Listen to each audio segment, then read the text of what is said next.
Bo'lgan 22 mi? 22 da bo'ldi.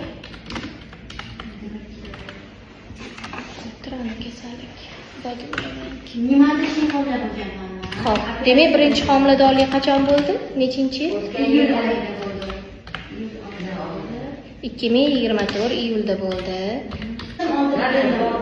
12 xil o'ziga tushdim, ishonasizmi? 12 xil o'zida mana oshiqcha nimalar. O'zida trubani ko'rsatib bermaydi. Tuberkulyoz yozilganmi? Rengen qildirdinglarmi? 8 oy anaqa qildirdim. Polikometriya qildirdim. Polikometriya trubani ko'rsatmaydi. Yo'q. O'zida trubani ko'rsatmaydi, dori jo'natmasa o'rtoqlar shoshilmaydi. Polikometriyani 100 martagacha qilsa bo'ladi, demak, muammo. Siz meni hozir ovozimni eshitib olsa, organga ham xuddi shunaqa ultrazvuk bu. Не только беременный emas paytida, даже беременный, ya'ni